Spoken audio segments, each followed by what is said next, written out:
Évangile de Jésus-Christ selon saint Jean. La Pâque juive était proche, et Jésus se rendit donc à Jérusalem.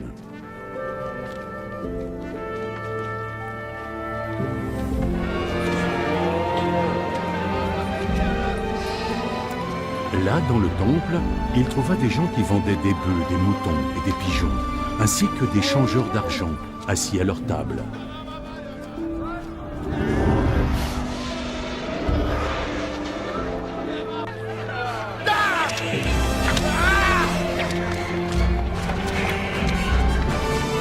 Alors, il fit un fouet avec des cordes et fit sortir tous les animaux du temple, les bœufs et les moutons.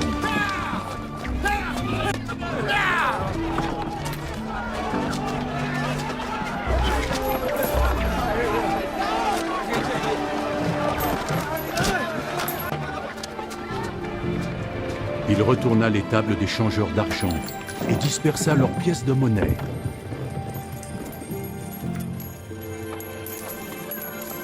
À ceux qui vendaient des pigeons, il ordonna « Faites-les sortir d'ici !»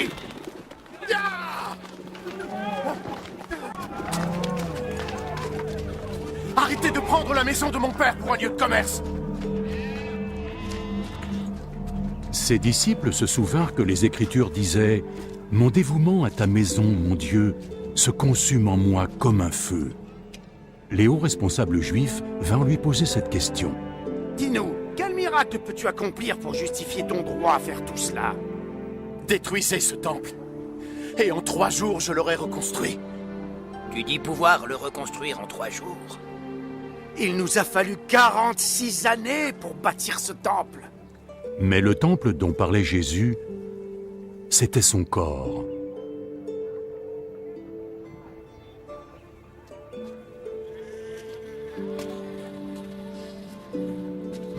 C'est pourquoi, lorsqu'il fut ressuscité d'entre les morts, ses disciples se souvinrent qu'il avait dit cela. Et ils crurent aux Écritures et en la parole de Jésus. Acclamons la parole de Dieu.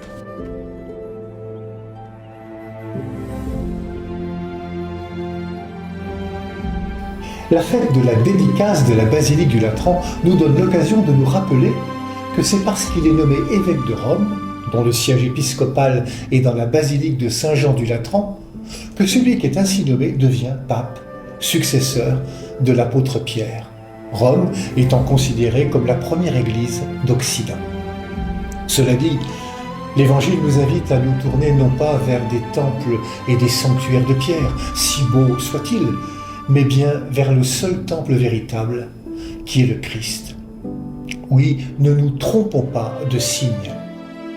Souvenez-vous de cette parole de Jésus, « Détruisez ce temple et en 3 jours je le relèverai ».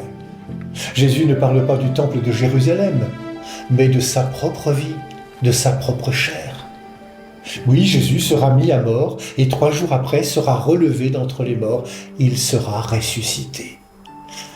Notre Église est donc d'abord et surtout un peuple d'hommes et de femmes qui se rassemblent au nom du Père, du Fils et du Saint-Esprit dans tous les continents.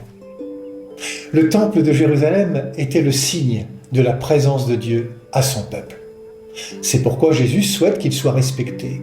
Cessez de faire de la maison de mon Père une maison de commerce. Mais Jésus invite ses contradicteurs à passer du signe à la réalité.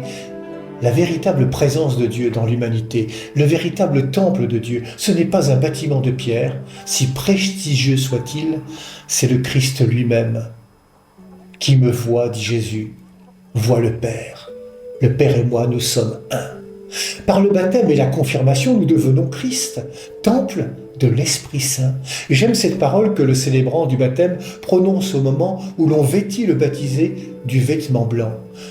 Tu as revêtu le Christ. Mais là encore, ne nous trompons pas de signe. Tout comme ce ne sont pas les pierres qui font l'Église, ce n'est pas non plus la robe de baptême qui fait le baptisé. Ce qui fait que nous sommes des pierres vivantes, c'est notre capacité à aimer comme Dieu aime. Si je n'ai pas l'amour, la charité, tout le reste ne sert à rien, écrivait l'apôtre Paul aux Corinthiens. C'est notre cœur que Dieu habille de son amour. Les pierres et les vêtements passeront, L'amour, lui, ne passera jamais.